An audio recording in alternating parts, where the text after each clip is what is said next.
بسم اللہ الرحمن الرحیم۔ آج جو واقعہ آپ کو سنانے جا رہی ہوں وہ نہایت سبق آموز ہے۔ جب میری ساس وفات پانے لگی تو اس نے وصیت کی کہ میرا جنازہ میری بیٹی پڑھائے گی۔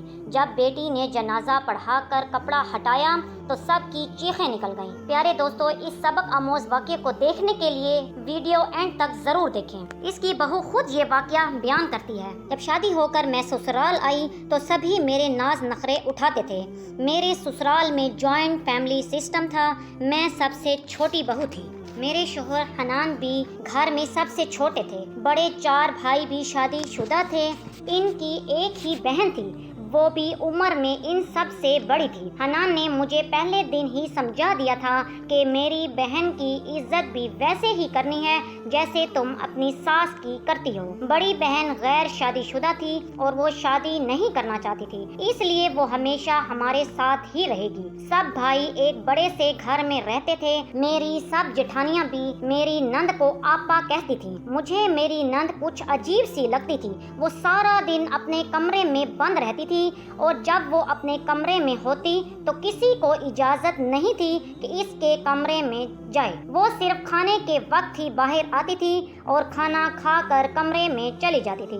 گھر کا ہر معاملہ آپا ہی طے کرتی تھی۔ میری ساس کو تو کوئی پوچھتا ہی نہیں تھا۔ کاروبار میں لین دین کی بات ہوتی تو آپا سے مشورہ کیا جاتا۔ مجھے یہ بات کچھ عجیب سی لگتی تھی۔ ویسے تو حنان مزاج کے بہت اچھے تھے، لیکن چاروں بھائی آپا کے خلاف کوئی لفظ نہیں سنتے تھے۔ وہ کہتے تھے کہ اللہ کی بہت نیک بندی ہے، وہ کسی غیر محرم کے سامنے نہیں آتی، لیکن چادر کے بنا میں نے اسے کبھی نہیں دیکھا۔ لیکن جو باتیں میرے سامنے ہونے لگیں وہ مجھے تشویش میں ڈالنے لگیں۔ جب بھی میری نند کھانے کے لیے کمرے سے باہر آتی، چاروں بھائی اور ان کی بیویاں احتراماً کھڑی ہو جاتی۔ مجھے اپنی ساس کے لیے عجیب سا محسوس ہوتا تھا، کیونکہ کوئی بھی ان کی عزت نہیں کرتا تھا۔ ایک بار میں نے سب بھائیوں کو ایسا کام کرتے دیکھا کہ میں حیران سی رہ گئی۔ میں نے دوسرے دن اپنی جٹھانی سے پوچھا کہ ہمارے گھر کے مرد اپنی ماں سے زیادہ اپنی آپا جی کو کیوں اہمیت دیتے ہیں، حتیٰ کہ وہ ماں بہن سے زیادہ حسن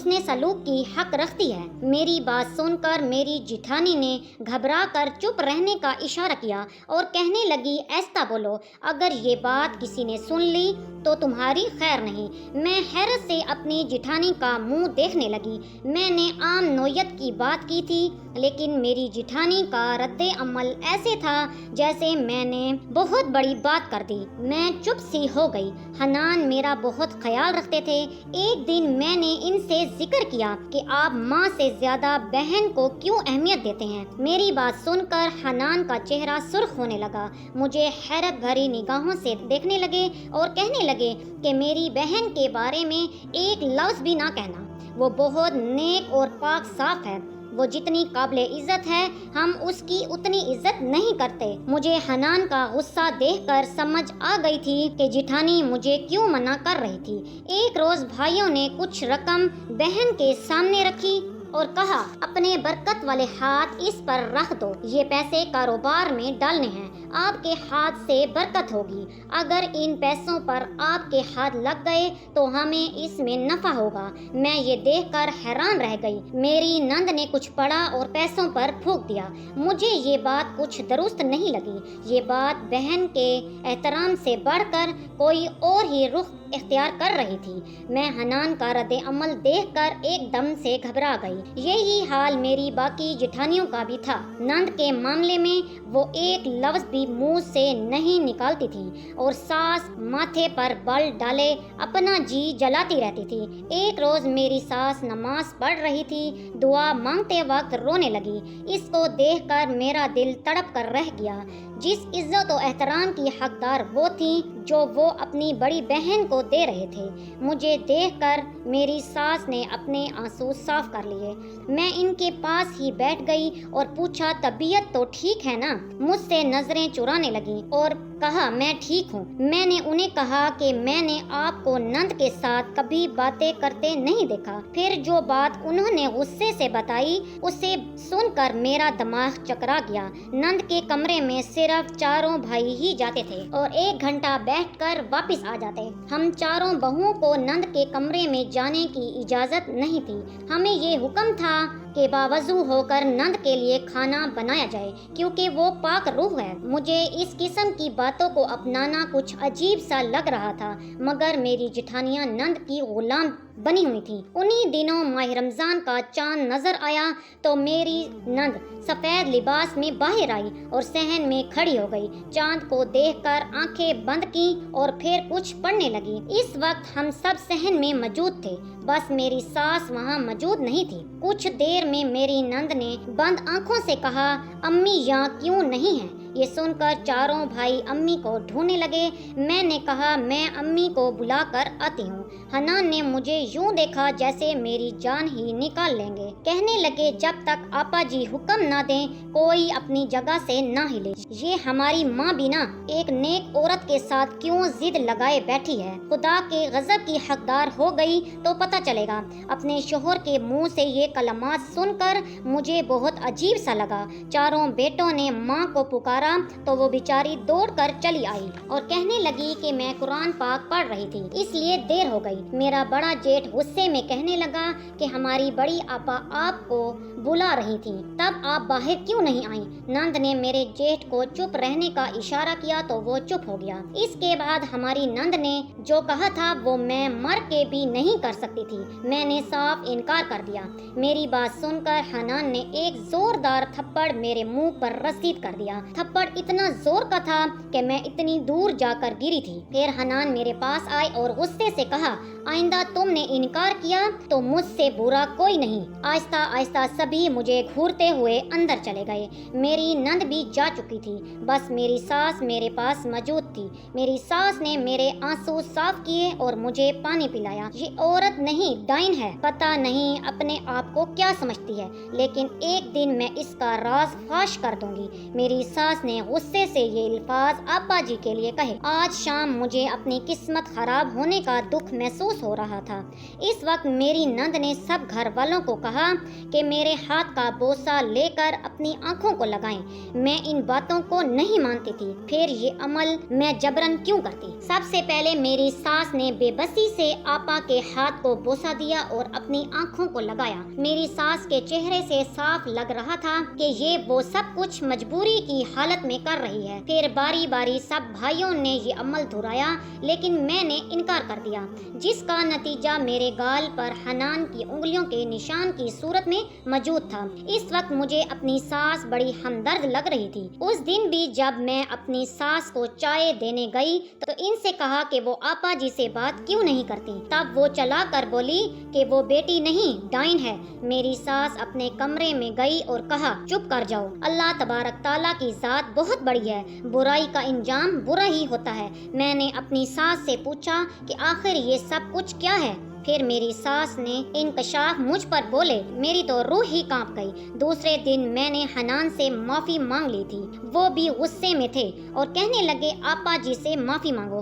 سحری کا وقت تھا، وہ سحری کرنے کے لیے اپنے کمرے سے باہر آئیں۔ میں نے ہاتھ جوڑ کر آپا سے معافی مانگ لی تھی۔ آپا نے اپنا ہاتھ آگے کر لیا اور کہا، اسے چوم کر اپنی آنکھوں پر لگاؤ۔ اس وقت میں بے بس تھی، اس لیے ویسا ہی کیا جیسے آپا نے کہا تھا۔ اس کے بعد میں نے حنان کی کسی بات سے اختلاف نہیں کیا تھا۔ مجھے آپا جی سے جیلسی ہونے لگی تھی۔